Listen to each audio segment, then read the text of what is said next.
Ok les amis, donc maintenant on va rentrer dans de la stratégie d'optimisation de stock. Donc ça c'est des principes que j'utilise, que j'ai découvert petit à petit depuis 15 ans. Voilà, j'ai pas écrit encore un bouquin là-dessus, mais j'aimerais revenir sur des principes comme Ray Dalio, qui est le fondateur d'un des plus gros fonds d'investissement mondiaux et qui vraiment revenait toujours sur, dans la vie, il faut avoir des principes, des règles qui permettent de prendre des bonnes décisions, mais aussi d'avoir toujours des résultats consistants dans le temps quand vous travaillez dans vos relations professionnelles, amicales aussi. Donc les principes pour avoir optimisé vos stocks. Retenez, donc je vais donner beaucoup d'informations sur cet épisode, mais il y a énormément de valeur. Vous n'allez pas forcément tout assimiler maintenant, mais ça va rester dans le coin de votre tête. Et puis pour ceux qui veulent aller plus loin, on a une méthode complète qui explique comment le faire en détail. Mais retenez déjà ce que je veux dire. Donc déjà, si vous voulez améliorer vos stocks, il faut suivre la performance de vos stocks. Donc c'est ce qu'on a déjà fait. C'est voir la valeur de stock et la rotation de stock. Ça c'est la base, c'est ce qu'on a fait sur le fichier, c'est les fondations. Ensuite, il faut vraiment se focus sur les 20-80. Ça c'est pareil, je l'ai déjà dit. Ça sert à rien d'aller regarder les produits qui se vendent pas ou qui n'ont pas de stock. Voilà. Si vous voulez optimiser les stocks, regardez vos plus gros stocks. Si vous voulez optimiser vos ventes, regardez ceux qui se vendent le plus. Et regardez surtout ceux qui sont en rupture et qui se vendent beaucoup. Et clairement, le focus, c'est d'avoir une meilleure disponibilité sur les produits qui se vendent le mieux et qui sont les plus rentables. Ça peut être la valeur de vente, la consommation dans une usine, et les plus rentables aussi. Si votre produit n'est pas rentable, même si vous en avez beaucoup, après c'est une stratégie commerciale de le mettre en avant, mais faites attention. Troisième, il faut nettoyer les stocks lents, ce qu'on appelle lents, ceux qui ne bougent pas beaucoup, les slow, et obsolètes, les OB, obsolètes. Et donc, c'est ce qu'on a fait tout à l'heure, identifier vos stocks obsolètes, identifier vos stocks lents, donc ceux qui ont beaucoup de jours de stock, annulez déjà les commandes en cours si vous pouvez, parce que des fois vous avez des produits, vous en avez déjà beaucoup, il y en a d'autres qui arrivent, mais vous n'en avez pas besoin, ça c'est une erreur classique. Faites des retours fournisseurs si vous avez le droit, faites des promotions, faites des donations. Malheureusement, à un moment, il faut détruire. Et le plus important, c'est de les suivre et d'être proactif et de les regarder chaque semaine. Souvent, on les regarde une fois par an, on se réveille, on dit « Oh, en fait, j'en ai plein dans l'entrepôt, j'avais complètement oublié. » Et là, c'est trop tard. Donc, vous devez vraiment avoir ce nettoyage, mais beaucoup plus régulier. Quatrième principe, accepter les ruptures de stock sur les faibles volumes non rentables. Donc, je le redis, je me répète, mais c'est toujours pareil. Il faut l'expliquer aux gens. Voilà, c'est bien d'avoir une bonne disponibilité sur le code. Alors, on n'est pas à 100%, hein. Ça dépend de votre industrie, il n'y a pas de règle d'or sur combien de disponibilité il faut, mais voilà, un produit qui ne se vend pas beaucoup et qui n'est pas rentable, c'est ok d'être en rupture. C'est ok, ok? C'est pas la fin du monde et vous devez le faire comprendre à votre entreprise si ce n'est pas encore le cas. Là, je suis à 80%, mais voilà. Quand j'en ai plus, c'est une collection, pas grave. C'est pas important. Si vous visez 100%, vous allez exploser vos stocks, surtout sur des milliers, voire des millions de produits. Cinquième principe, réduire le nombre de produits, simplifier. Pourquoi Apple est extrêmement rentable aussi? C'est parce qu'ils n'ont pas beaucoup de produits par rapport au chiffre d'affaires qu'ils font. Samsung, ils sont moins rentables et des téléphones, ils en ont dans tous les sens. Donc, ça veut pas dire que vous avez plus de produits que vous allez mieux vendre. Généralement, pour moi, il y a une forte dissipation des ventes. Quand vous avez, moi, je trouve que je suis vraiment plus dans la logique. Par exemple, voilà, quand vous lancez des nouveaux produits, faites-en moins, mais faites-en mieux. Vous êtes peut-être dans une entreprise où vous avez des lancements tout le temps. Le marketing, ils aiment bien faire des lancements tout le temps. Parce que c'est des créatifs. Et moi, je suis un créatif aussi. J'aimerais bien faire des vidéos YouTube tous les jours, mais je préfère en faire une de temps en temps, mais je la fais très bien. Et je pense que ça a peut-être plus d'impact que si je faisais un vlog de ma vie tous les jours. Donc, c'est peut-être pas le bon exemple, mais à la fin, moins mais mieux.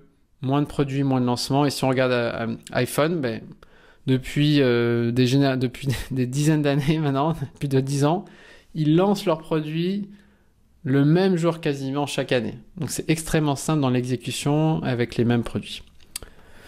Ensuite, le sixième principe, c'est de réduire vos quantités minimales de commandes et vos tailles de lot. Donc ça, c'est un point qui est pas très visible mais que je vois énormément. Si vous avez une prévision d'en vendre 100 quantités par an, mais que votre minimum de commande fournisseur, c'est-à-dire qu'il ne veut pas vous envoyer la commande minimum, c'est 500 quantités. Ça veut dire que vous avez 5 ans de stock. Et donc ça, c'est un classique que je vois. Donc ça peut être soit un minimum de commandes fournisseurs, soit une palette. Par exemple, on dit, la palette, il faut en mettre 500. Et on ne peut pas livrer par carton. Mais ça, c'est juste ça peut vous tuer votre stock. Enfin, le faire exploser. Donc faites vraiment attention. J'aurais pas le temps de donner des exemples dans cette formation. Si vous voulez plus loin, on ira après.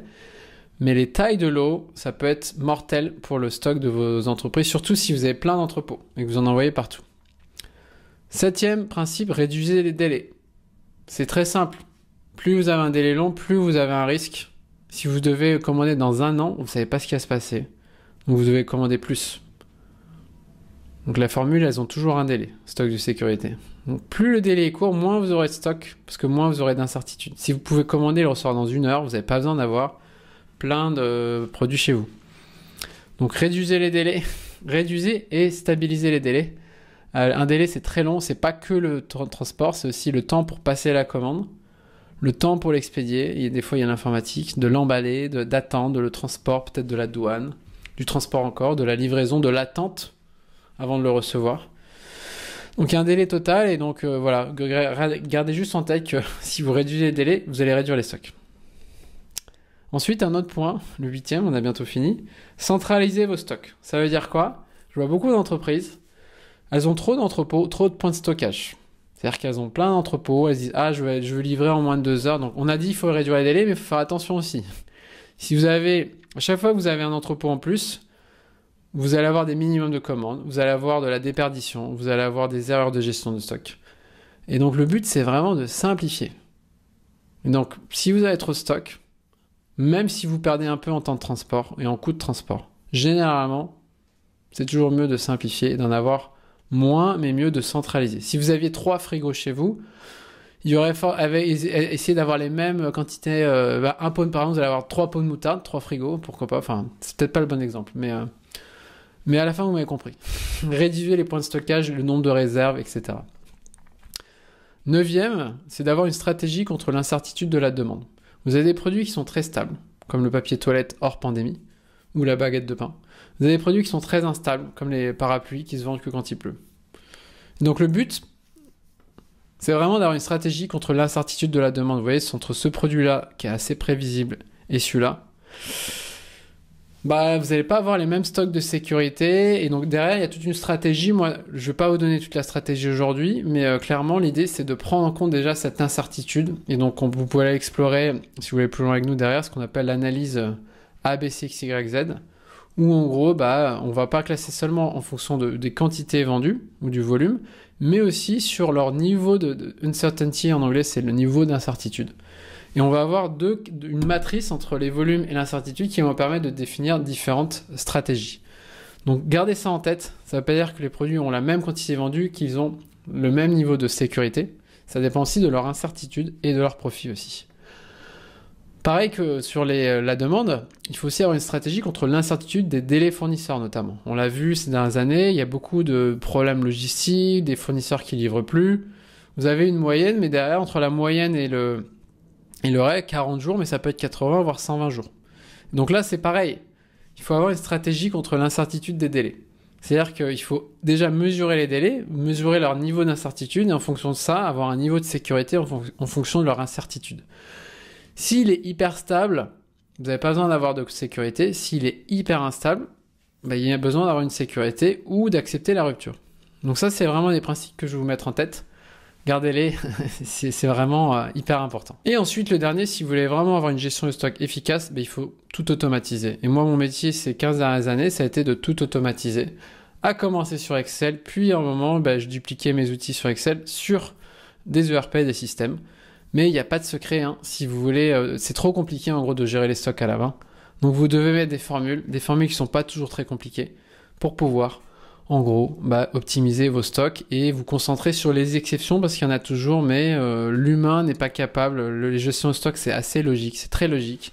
Mais quand vous avez 1000 produits, vous pouvez pas faire 1000 calculs par jour, c'est juste trop compliqué. Donc il faut vraiment tout simplifier et tout automatiser au maximum. Donc ma conclusion sur ces 11 principes, ils sont là. Vous pouvez faire une pause. C'est des points que j'ai développés clairement ces 15 dernières années et je pouvais déjà vous donner en tout cas la stratégie qui est, ces règles d'or que je vous invite déjà à réfléchir dessus. Il y en a certaines qu'on a vues dans les niveaux fondation, il y en a d'autres qu'on n'aura pas le temps de voir parce qu'on n'est plus sur un niveau fondation, on est sur un niveau pro et ça, je vous en parlerai juste après.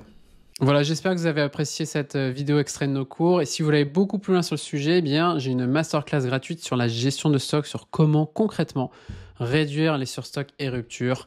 Avec un fichier Excel offert, je reviendrai sur voilà, les montagnes russes, comment faire face à l'incertitude, quelles sont les solutions pour vraiment gérer ce manque de fiabilité des délais, des fiabilités des fournisseurs, quelles sont les stratégies à mettre en place, comment tout automatiser et les 13 paramètres que je recommande vraiment de maîtriser avec des exemples de Walmart, Zara, Tesla, Amazon, Apple. Vous allez voir, super intéressant. Et je vous montrerai à la fin, je vous offrirai un Excel pendant cette masterclass sur comment j'analyse mes stocks sur Excel en moins de 5 minutes.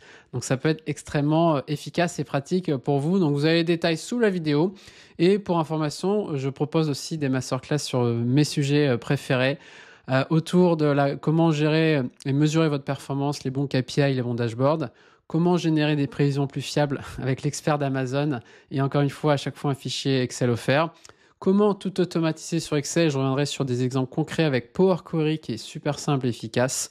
Comment animer un processus SNOP efficace et collaboratif qui arrive bientôt. Comment devenir un expert et leader en supply chain, vraiment sur toutes les stratégies de carrière. Vous avez tous les détails sous la vidéo et je vous souhaite une très bonne continuation. N'hésitez pas à nous laisser un commentaire, un petit like, abonnez-vous à cette chaîne, ça nous aide vraiment et on se retrouve très bientôt.